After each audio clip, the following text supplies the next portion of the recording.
नमस्कार, मैं रघुनाथ प्रसाद आज चर्चा कर रहा हूँ संविधान दिवस 26 नवंबर 2023 को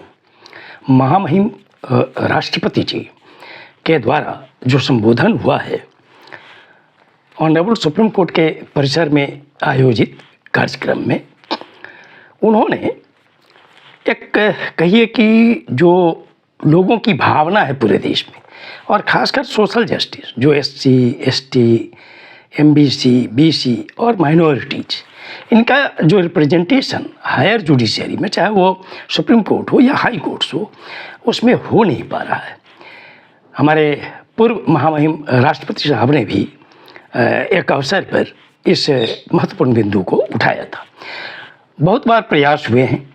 नेशनल जुडिशियल अपॉइंटमेंट कमीशन भी आया लेकिन वो स्ट्रक डाउन हो गया और मैं समझता हूँ कि उसमें भी चूँकि अभी जो कॉलेजियम सिस्टम है अगर NJSC होता तो उसमें सरकार की भी हस्तक्षेप के बढ़ने की संभावना थी। इसलिए मैं समझता हूँ कि अभी जो महामहिम राष्ट्रपति जी ने बहुत ही संवेदनशील इशू उठाया जो ऑल इंडिया जुडिशियल सर्विस की, ये बहुत ही महत्वपूर्ण है। मैं पहले भी इस संबंध में वीडियो जारी कर चुका हूँ और बहुत लोगों ने जो सोशल एक्टिविस्ट हैं उन लोगों ने भी अपनी राय रखी है कि जैसे UPSC कंडक्ट करता है जिससे देश के नौकरशाह चुने जाते हैं, चाहे IAS हों, IFS हों, IPS हों, एलाइड सर्विसेज के लोग हों, क्यों नहीं युवा जो एडवोकेट्स हैं वो भाग लें। ऑल इंडिया जुडिशियल सर्विस हो और इसके लिए नियम बननी चाहिए। जो विधि मंत्रालय है भारत सरकार का और जो ऑनरेबल सुप्रीम कोर्ट उसमें honourable chief justice of India की सबसे अहम भूमिका है। ये लोग अगर ये चाहेंगे कि ये हो तो नियम बन सकता है और जब ऑल इंडिया जुडिशियल सर्विस बन जाएगा तो निश्चित तौर पर कोई भी तरह की जो उंगली उठती है रह कर बार बार या सरकार और न्यायपालिका में जो टकराव होते हैं वो भी खत्म हो जाएगा जब UPSC के जरिए लोग चुने जाएंगे। और उन्होंने कहा कि अखिल भारतीय न्यायिक सेवा न्यायपालिका के लिए प्रतिभाशाली युवाओं का चयन कर सकती है। यद्यपि उन्होंने आगे यह भी कहा कि नियम क्या कहता है ये तो न्यायपालिका से जुड़े लोग ही बता सकते हैं। उन्होंने एक बात और कही कि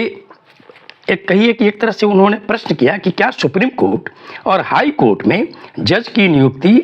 IAS, IPS की तरह परीक्षा लेकर की जा सकती है।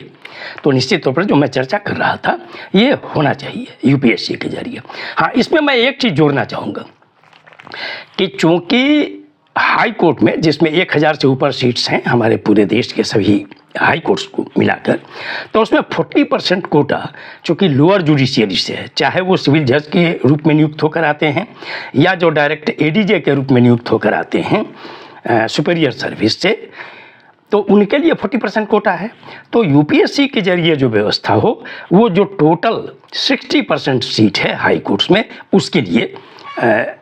ऑल इंडिया जुडिशियल सर्विस की स्थापना होनी चाहिए और उससे जो चुने हुए लोग आए उनके द्वारा जो प्रशिक्षण हो तो प्रशिक्षण अवधि उनकी होनी चाहिए CJM के रूप में और कुछ वर्ष वो ADJ के रूप में काम करें, कम से कम 5 वर्ष और 10 वर्ष डिस्ट्रिक्ट जज के रूप में और उसके बाद वो हाई कोर्ट में नियुक्त हों जस्टिस के रूप में। और चूँकि हाई कोर्ट के जस्टिस से ही सुप्रीम कोर्ट में जस्टिस नियुक्त होते हैं इसलिए सारी समस्या हल हो जाएगी। और उसमें मेरा एक ये भी अनुरोध होगा कि जैसे केंद्र सरकार की नौकरियों में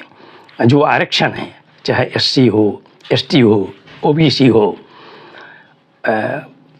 और EWS है, इनके लिए भी आरक्षण की व्यवस्था जो भारत सरकार की आरक्षण का नियम है वो इसमें भी लागू होना चाहिए ताकि सभी का समुचित प्रतिनिधित्व हो सके और ये इस देश के लिए बहुत अच्छी बात होगी। अगर महामहिम राष्ट्रपति महोदय के द्वारा ये चर्चा आ गई है